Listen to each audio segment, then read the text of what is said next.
Hello, everyone. I'd like to welcome you all to the Robert Street Bridge Replacement Project virtual public information session.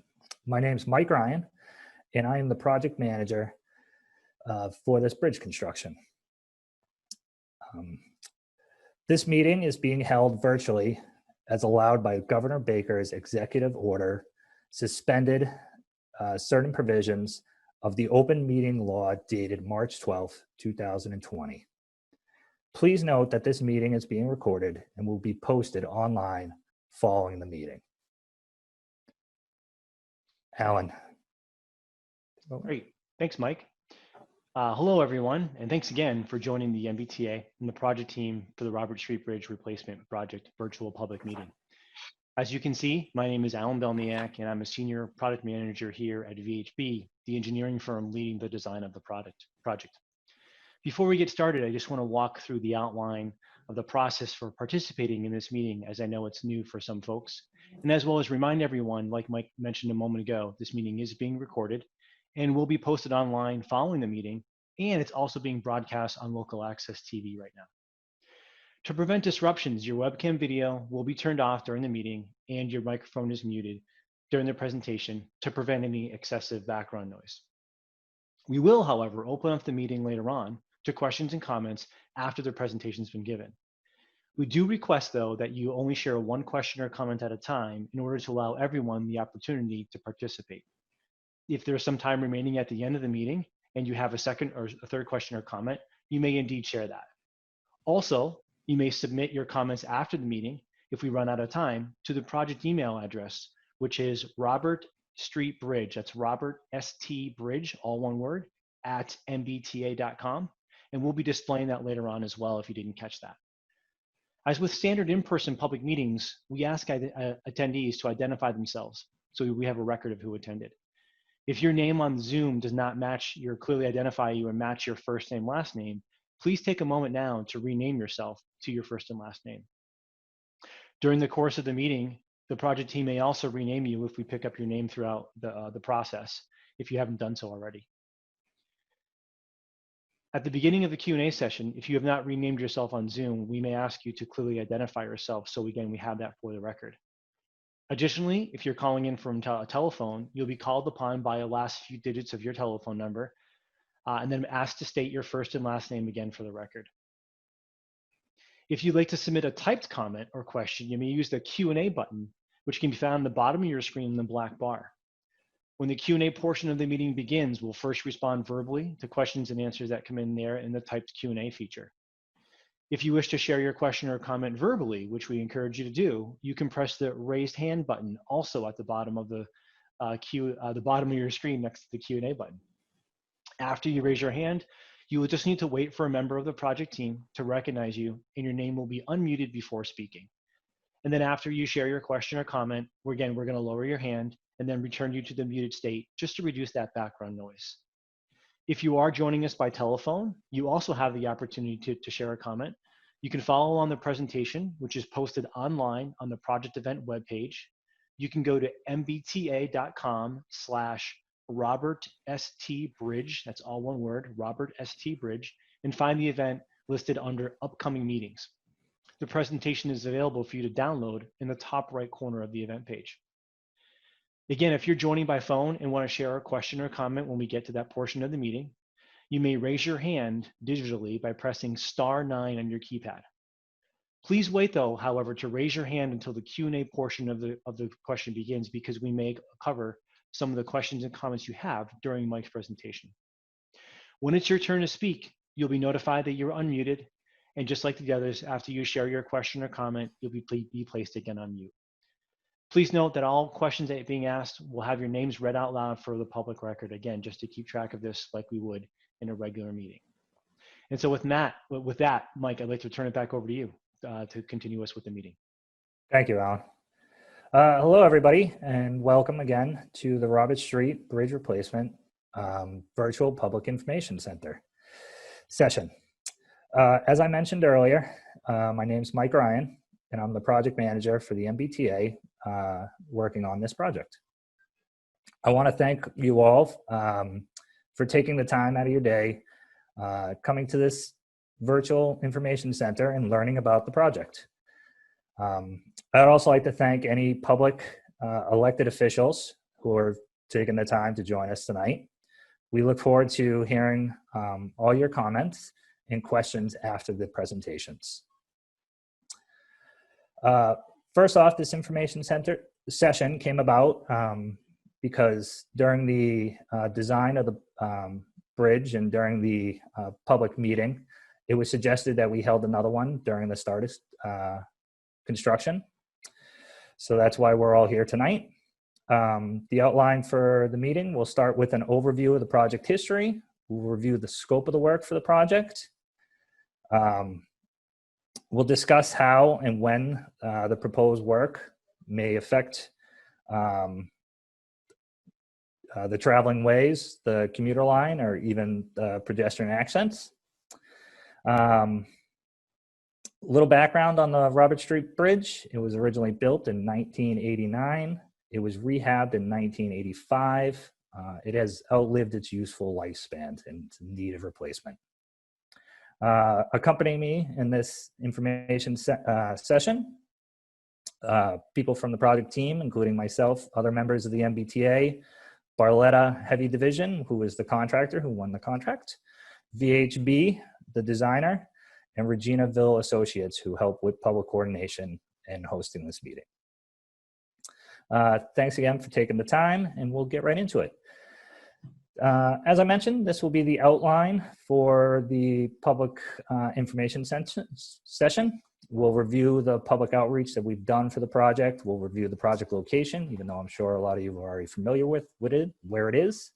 We'll review the project concept, the construction stagings, the impacts to Robert Street, and the commuter line itself, and we'll have plenty of time for questions and answers afterwards.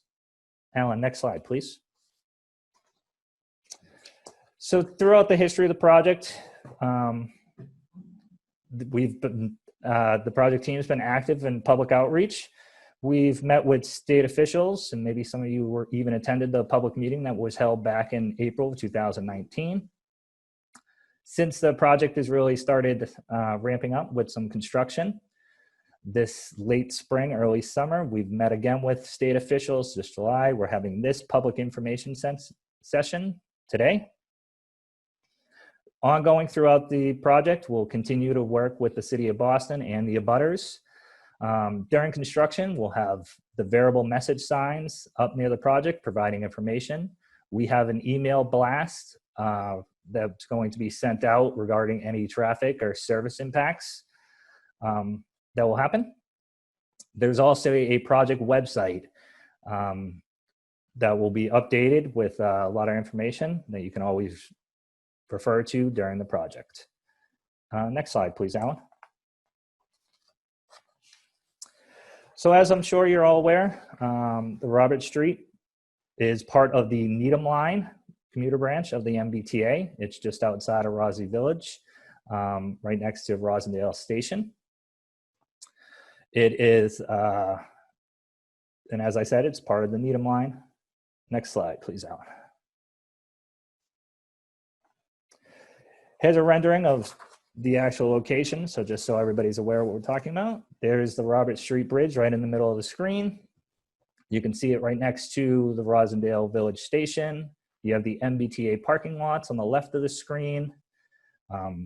The closest abutter is the Greek Orthodox Church. And then there's also a very close condo building on the north side of the project. Next slide, Alan, please. Here's the existing conditions of the bridge.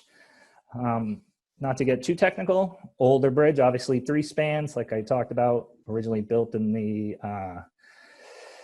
1898, clearly outlived its useful lifespan. And we'll show you what is going to be left after this project is done. Next slide, please, Alan. Here's what the bridge will look in its final conditions. Open up the roadway. This is a through girder style bridge, very commonly used throughout the system. And to kind of review all the staging and construction impacts and how we're going to get to this final condition, I'm bringing Brian Delaney from Barletta. who will go over that stuff.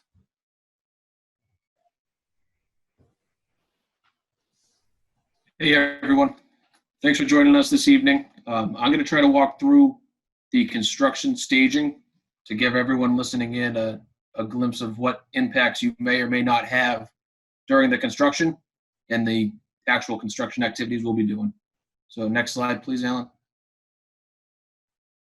To try to explain this a little bit better, we've broken down the physical construction work into 4 stages, and we'll get into each of the 4 as we go on here. The first phase is the foundations, basically the underground foundations of the bridge structure. The second phase will be assembly of the steel bridge that spans across the road. The third stage will be a weekend where we actually move the already assembled bridge into position after demolishing the existing bridge. And the fourth stage will be finishes, redoing the sidewalks, some work to the abutments, etc. So that's the overall summary. Stage 1 is the foundations. We began work in June. This stage will go through the fall of this season. And it's going to be a pretty long-term or permanent work zone setup for most of this work, with a few specific impacts that we'll get into to do the drilled shaft foundations on the side opposite the station. So Alan, if you can go to the next slide. So if you can see here in the image, this work zone is currently set up. It was set up in the middle of June, and it will be set up for the next few months into the fall. So the work on the station side, which in this image is the left side of the page, that includes some prep work that we've already done. You'll be seeing in the next few weeks, we'll be getting into micropile foundations, which is the yellow rig that you can see on the left here, followed by some concrete work. And again, that's all to get ready for the new foundations to accept the new bridge once it's ready. In terms of access, the existing road with 1 lane in each direction will remain 1 lane in each direction throughout the construction.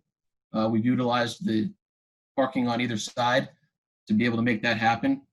In terms of pedestrian access, one of the 2 sidewalks, as shown here, it's the side opposite the station, one of the 2 sidewalks will remain open at all times during this phase, other than the few specific items we're going to talk about in a minute.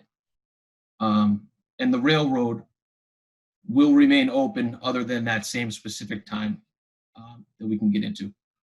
So next slide, Alan. So this is the one major impact that will happen this season.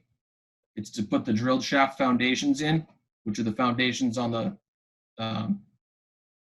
side, on the right-hand side of the page, across from Roslindale Village Station. The impact on this will be done over a weekend. We will be taking the Needham line out of service on a Saturday, and it is out of service every Sunday. There's no trains on Sunday on this line. The pedestrian access will change during this weekend shutdown. There's a portal, a tunnel on the left-hand side of this page on the Roslindale Village Station side, as well as a portal on the Fallon Field side opposite the station. So pedestrians for that weekend will utilize those tunnels. There'll be a detour in place. And vehicular traffic during this weekend, Robert Street will be closed and a detour will be in place, and we'll get into that detour in a little bit. So that'll be phase 1. We'll finish this season with phase 1. The foundations will be in and ready for next year. So next slide, Alan. So the second phase is phase 2, which is delivery, assembly of the steel, and getting everything ready to replace this bridge. So phase 2 will happen in April, or start in April of next season, 2021, with a goal to replace the bridge June or July of 2021. So we go to the next slide and we can look at what the spring will look like. Next slide, Alan. So one of the first things that we'll do in the spring is take delivery of the steel structure and actually assemble it in its temporary location shown here, spanning over Robert Street, adjacent to the existing bridge. So this will require a shutdown of Robert Street with the heavy equipment in the road.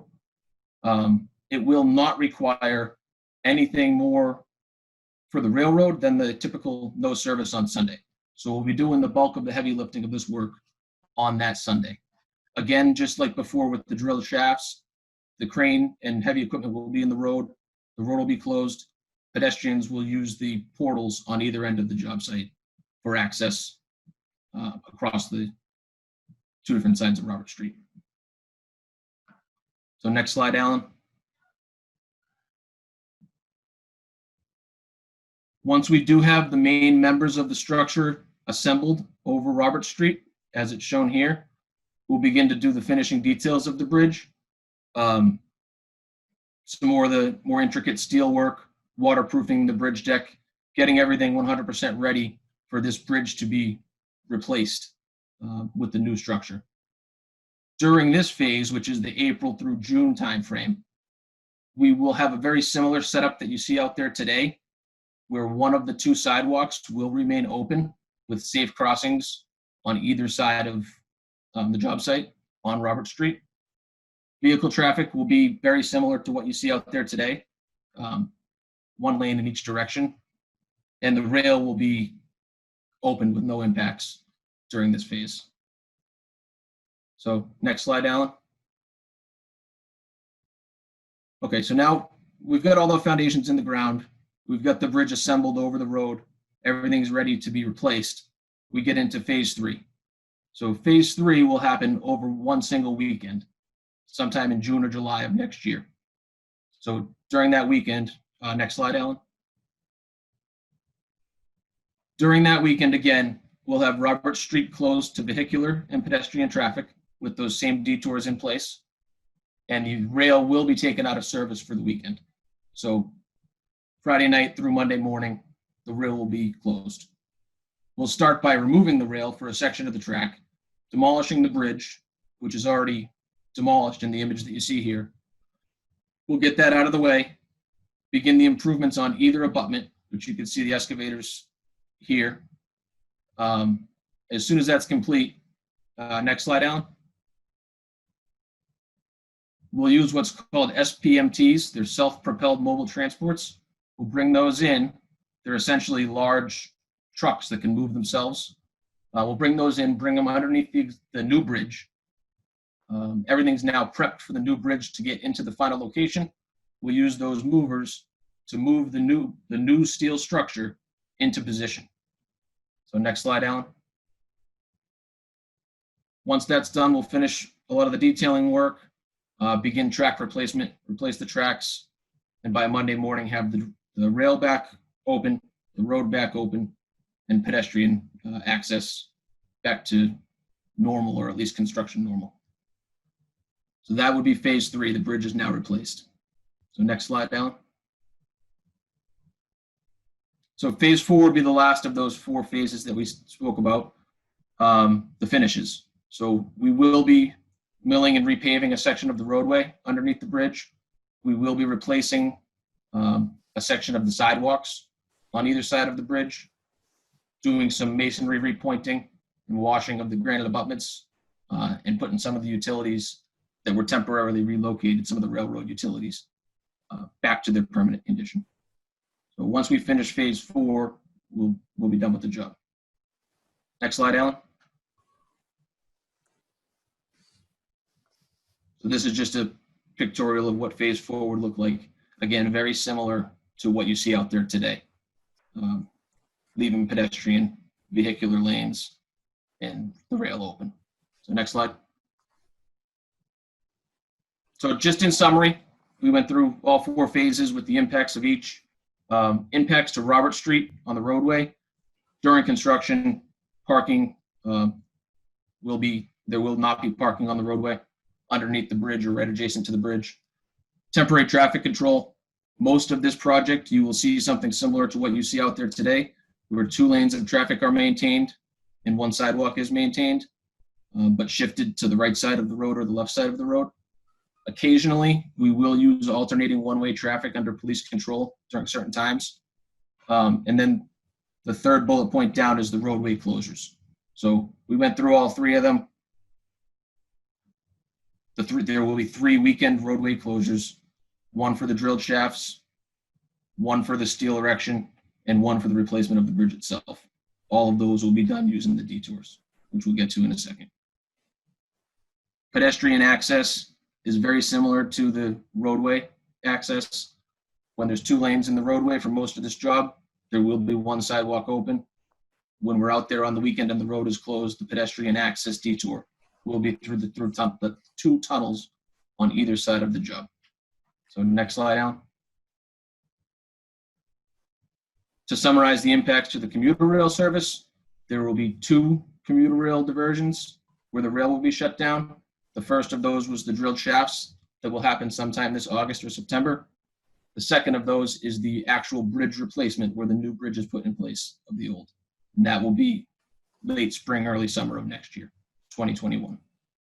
The T does not intend to bus for the Saturdays of those weekend shutdowns. And like we said, the rail does not have service on Sundays. Next slide, Alan.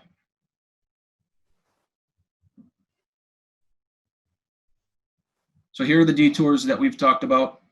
The lime green and light blue are the roadway detours.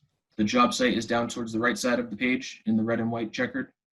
The detour going either direction is up Belgrade Ave, up West Roxbury Parkway, and back towards the other side of the job via South Street, or vice versa if you're coming in the opposite direction. The pedestrian detours are shown in orange and purple. Those are those 2 tunnels on either side of the job site. One is just at the northern side of the station, and one is about midway through Fallon Field, from Belgrade to Fallon Field. Next slide.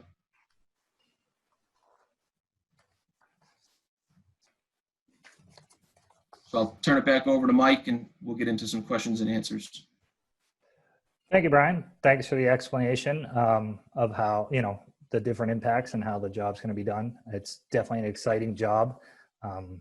The accelerated method, as Brian walked through, is very popular nowadays. The MBTA has done multiple bridges like this. It definitely reduces the impact, not only just on the local community, but also on the commuter line or service line itself. Before we get into some questions and answers, I just wanted to point out again the resources for the project. There's the project website, the email, there's a project specific email. If you have questions that come up later or during the project, feel free to email out to that email address right there, robertstreet@mbta.com. Make sure you go onto the project website or send the project email notice, because then we'll put you on the email list. You'll be able to get all those notifications when these, exactly when these weekend shutdowns are going to happen, to get other notifications about the job and whatnot. Any participants on the Zoom who already provided their email address will automatically add you to that list. So with that, I will turn it over to Sarah to help run the question and answer portion of the information session. Thank you, Mike. Hello, everyone. My name is Sarah Paritsky. I'm the Public Outreach Manager at Reginaville Associates, the firm assisting with the public outreach component of this Robert Street Bridge replacement project. So now I will facilitate the question and answer portion of the meeting. We'll now respond to questions and comments that have been submitted in the Q&A feature in Zoom, followed by those who wish to use the raise hand feature so they can provide verbal comments.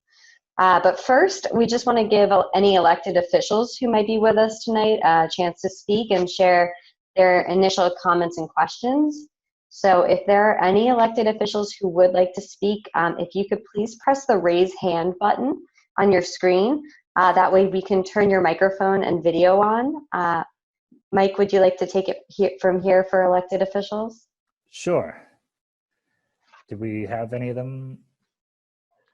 At the moment, I do not see any hands raised. Sorry. Okay. All right. Okay, well then we will move on. Just want to call out, I think most people who we have here have their first and last names shown, but just a reminder that if you wish to provide any verbal comments or ask any questions through the question and answer session, then we will ask you to give us your first and last name if it's not already clear. So I think we'll just move to the Q&A for public attendees. So I'm going to start, I'm going to take them by the order they came in, and I'm going to read the name of the person who submitted the question and then read their question. So the first question in the Q&A feature is from David Ween. At the last meeting, he says, requests were made to make the bridge more attractive, including artistic lighting on the underside, to preserve the trees along Robert Street, and that the bridge will be wide enough to accommodate the Gateway Path extension to West Roxbury and beyond, or the addition of an eventual second track. Which of these resulted in changes to the design or construction plans, and what other changes were made? Okay. David, thank you for the question. Thank you for attending this meeting, and clearly the public meeting that was held last April in 2019.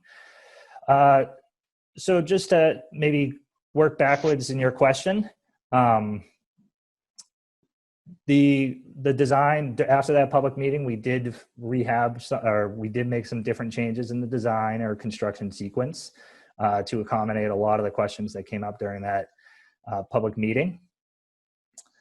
As far as the lighting, there is no, it is not a requirement for the size and the shape in the open width and the span of this bridge to have lighting underneath it. So that lighting was not included in the design. For the trees along Robert Street, we looked at that. We looked at some of the methodology, where to place especially when the stairs come out of service. We adjusted some of that. Whatever trees needed to be taken down, there was 2, I believe. They've already been taken down. You'll notice when you go by, all the other trees have the tree protection up around them. Make sure they don't get damaged during construction. As far as the bridge being wide enough, what was done was the substructure was beefed up so that in future projects, when the second track, if and when the second track comes in, or the extension of that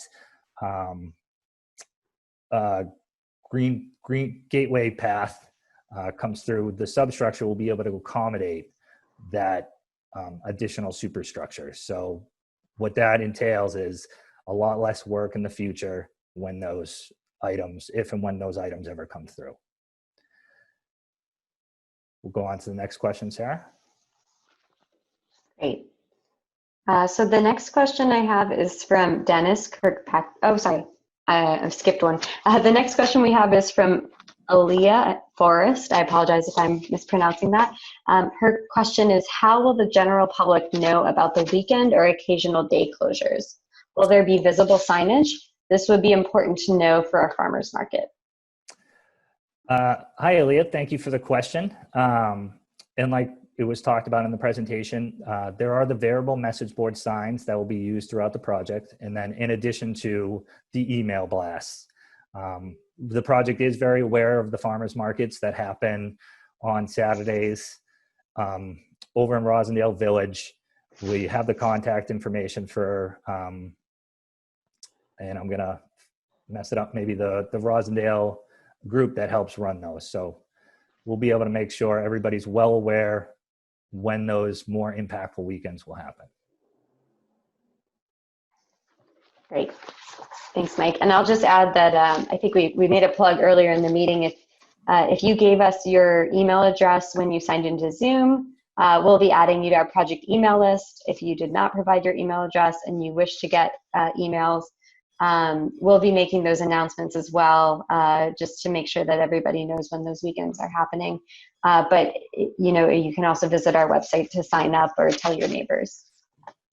The next question we have is from Jennifer DeMarco. She says, I note that there is a shutdown expected in August 2020. Any idea which weekend that may be, beginning or end of August? Thank you, Jennifer. For this particular question, I'll bring Brian back in if Brian wants to.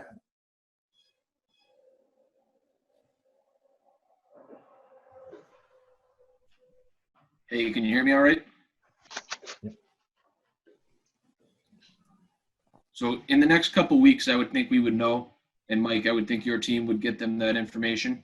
It will not be the very beginning of August. So it is not within the next 4 weeks, 5 weeks of the schedule. Thanks, Brian. Great. So the next question is from Dennis Kirkpatrick. He says, both pedestrian tunnels are poorly lit and need new lighting. The tunnel connecting Belgrade and Ainsworth floods with severe rain. That is more of a comment than a question. Thank you for the comment, Dennis. I know on behalf of the project, we'll look into the lighting under there, make sure whatever lighting is there is up and functional, make sure nothing's broken like that. We will keep an eye on, clearly if it's one of those shutdown weekends and it's torrential rains, we're not going to be picking that weekend for the shutdown anyways, just because it would be unproductive work. So thank you for that comment, Dennis. Okay. I don't see any other typed question and answers, so we'll now accept verbal questions or comments. If you would like to share a verbal question or comment and you have not already, please press the raise hand button and wait for your name to be called upon to be able to speak. If you are on the phone and you would like to share a question or comment, please press *9 to raise your hand. As a reminder, we ask that you share only one question or comment at a time. We will limit the first round of questions and comments to a maximum of 2 minutes per attendee, just to ensure that everyone has an opportunity to share at least one question or comment addressed tonight. And for people calling in, I'll just ask that you please state your name and affiliation or address for the record before you share your comment or question. It looks like we have 2 raised hands. Let's see. I see. So the first person I see, I believe it's Thomas, and his last name looks like combined. So I think we'll go with you, Thomas. But we'll just ask if you could please say your first and last name for the record. Thomas, I've sent you a command to unmute your mic. The floor is yours. Yes. Hello. My name is Thomas Papathanasiou. This is my first Zoom call, so you've got to bear with me. I don't see my face coming up at all, so I don't know if my camera's working or not. But my question and concern is actually with a part of the design of it. At the last meeting, Mike had spoken about how this bridge replacement is similar to the one that was done in West Roxbury. I had gone by West Roxbury and seen that the way that it was facilitated, it was a good-looking bridge. Now, I noticed that in the corner of one of your pictures, it only shows that on the side where you enter the train, that it looks like there's going to be an addition to the wall. So aesthetically, it's not similar to the West Roxbury project at all. And it seems to be that you guys are not really pointing out that facet of the design, how it is enlarging the wall, and actually decreasing the size of the sidewalk. So that would, could be possibly be an issue with pedestrian use. And it's just such a fundamental issue with the design, but it's not really addressed properly in your presentation from the directions of which you show the pictures. So that's one of my points. And I'd like to know, why can't we maintain this on the apartment side? It's nice and straight, but on the train side, you've got that big lump, which is going to reduce visibility coming around that corner, and it's going to reduce the width of the sidewalk, which is significant. Thomas, thank you for your question. That's some interesting points. So the first point, when we talked back in April, this project is very similar to the West Roxbury project in that accelerated methods. It does have some design differences, like you mentioned about, and you are talking about the east side, the station side, where the micropiles are coming, some of the micropiles are coming outside the existing face of the abutment. That is done due to the fact that we can't impact the station, and specifically the mini high platform right there, right adjacent to the station. As far as the pedestrian clearance, there's actually a gain in pedestrian clearance even with that, because remember, the original bridge is 3 spans, and that piling comes down into that the existing sidewalk. So during demolition, all that piling's taken out. And then in the final stage, as Brian pointed out, all those sidewalks get poured new, the curb gets reset, and the street gets paved. So I hope that eases the concern there as far as the reduction in the sidewalk. There is actually no reduction in the sidewalk once you take into account that the pier leaves, and yes, the abutment does get bumped out a little bit on that station side. Go on to the... Yep, so the next person who's raised their hand to speak is Hillary Sullivan. Hillary, you'll be unmuted. Awesome. Thank you so much. So hi, everybody. My name is Hillary Sullivan, and I am a board member and volunteer with Roslindale Village Main Street, or RVMS. And I will note that we are the organization that runs the farmers market. So thank you for answering the question about signage. I also wanted to mention, and I had mentioned this in the first public meeting, but we are working on a small redesign of Alexander the Great Park, which is the small pocket park that is located just below the bridge. And so we're working on that with grant funds. And so, and they're set to expire, so we can't necessarily delay the project. So just wanting to put it on the record that we are going to be doing some improvements there, including painting and planting, just to improve the park and make it a bit more accessible. And so hopefully this won't be impacted by any of the work that's happening. So wanted to make sure that was on the record. And then the other piece is that we also mentioned that we're looking to light up that small pocket park. And we are hoping to work with the MBTA to have them allow us to use some electricity. We're planning to use LED lights, so it will be a small amount of electricity, but we are hoping to be able to use that. So I believe that plan is in progress, and I think we may owe you a site plan, may owe the MBTA a site plan on that, but just wanted to put that on the radar again, as we're hoping that will be a community benefit here to be able to use use that to really light up the space. And I think it will highlight the park, but also highlight the brand new bridge that you're all working hard to create. So thank you very much. Thanks, Hillary. Sure, you talked about 2 items there. Definitely for, when you're doing that cleanup and whatnot, feel free to reach out. We'll make sure, we can obviously, even with the 2 projects close to each other, we can always work around each other as long as there's open communication. So that shouldn't be an issue. So feel free, when you're ready to do some work, just let us know. We'll make sure we don't interfere with each other's work, just to help the area. I believe you are coordinating with folks from the TOD group, which is a different division within the MBTA, about the lighting item. So just as a reminder, the lighting and all that work in Alexander Park, it's not part of this bridge construction project. But thank you for speaking up, Hillary. Great. The next person I see with a hand raised is John Griffin. John, you will be unmuted. Thank you. My name is John Griffin. I had a question. I was looking at the materials you have on the Robert Street Bridge Replacement website, and it noted that one of the reasons for the project is to bring the bridge into a state of good repair.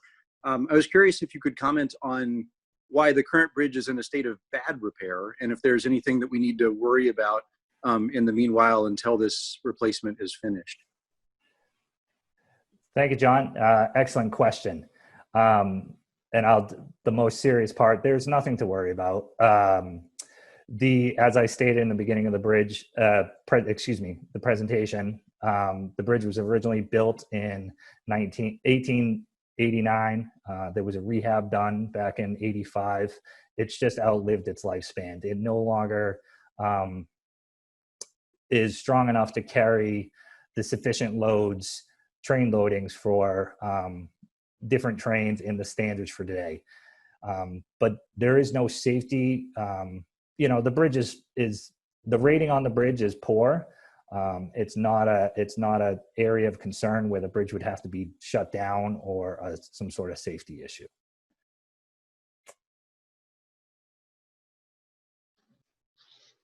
Okay, so I see that Thomas has his hand raised again, but before we go back to Thomas, we did get a new written question and answer from Anthony Giordano.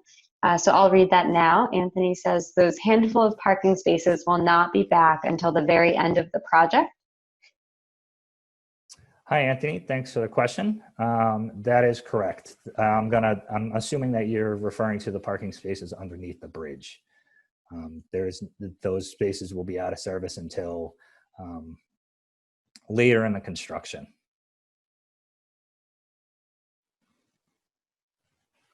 Okay, so Thomas, I see you have your hand raised again, so we will unmute you again. Thank you for having me back here again. Just again, in regards to that section on the train side, that with that section that sticks out of the wall, it does look like that it will be within the shadows again. So back to kind of ties in with one of the first questions from, I believe it was David, in regards to lighting under there, which I think that would probably be a good thing to have, since you are creating more shadow where somebody would be able to, not be able to see who's on the other side of there as they're walking, as a safety issue for the pedestrians. So if there's nothing to be done about adjusting that size of that wall that's going to be sticking out, then I think lighting would be definitely something to be addressed in regards to that. Thomas, thank you for your comment. As I stated earlier, the bridge sizing and shape and the physical layout of the project doesn't require lighting, so the design did not incorporate lighting. Okay, it looks like the next person who has their hand raised is David Ween. David, you will now be unmuted. Oh, hi. Oh, what a picture. That's an old picture. I guess I'm really focused. We're all focusing on the underside of the bridge today. Will there be the possibility for the community or a second project to add lighting, even if it's not part of this bridge replacement project? Because this is possibly an opportunity for a community-sponsored improvement to the underside, which would address Thomas's concern about safety and would give us, this is a gateway to our community, and give us something that looks a bit nicer. And then secondly, sticking to the underside of the bridge, on the train station side of Roberts Street is, or was until now, a bus stop. And will that bus stop be restored? And if so, when? If not, where's it going? All right, David, thank you for your question. The first part of that question, obviously, if there was a community outreach program, very similar to the one that Heidi even talked about earlier in the Alexander Great Park, obviously that can be accommodated. That would be an item that would have to be worked through with the TOD group in the MBTA, the Transit Oriented Development Group, along with the real estate group, if additional lighting was to be put after this project. The bus stop, the 51 bus stop, during construction, it has been relocated just around the corner with the other bus stops. And I'll have to, I believe it's the 38 could be there. There's some other bus stops. I forget all the bus stops right around the corner there on Belgrade Ave. 35, 6, 7, and 14 and 30. Yep, I knew there was a lot right there. So that's just been adopted into that loading area during construction. It is going to be remade and put right back under the bridge after construction is done. With the bench? Yes, the bench got taken out for construction. That's being stored, and the bench will be put back. The bench Awesome. and there was also a post office box there, a mailbox. That will be put back too.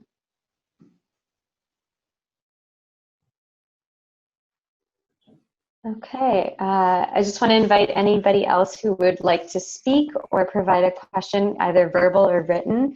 If you're interested in speaking, please raise your hand.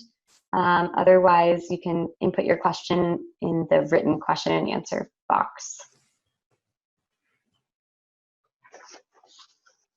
Okay, I am not seeing any more raised hands or questions at this time. So we just want to thank everyone for your feedback. Thank you for participating. So if you have any questions for us following this meeting, we encourage you to email us at robertstbridge@mbta.com.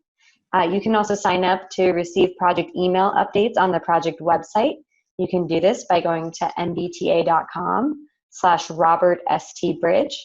You scroll to the bottom of the page under contact information and click sign up for email updates. A recording of this meeting will be posted on that webpage as well as soon as possible. And I think that's all we have. So we thank you for being with us tonight. Oh, Sarah, I think you want. We just had a question come in as I was saying goodbye to everyone. So one question from George Marsh. Does the bridge have to be a dark color? Mike, would you like to answer that? Thanks for the question, George. You just got in under the wire. The bridge is going to be black. There's some technical reasons why it needs to be black, with paint color durability, to give it that lifespan that the MBTA is looking for. Okay. Any other questions at this time? I'll wait an extra minute this time. All right, well, thank you again to everyone, and we look forward to providing you updates as the project continues. Thank you, everyone. We're going to conclude the meeting.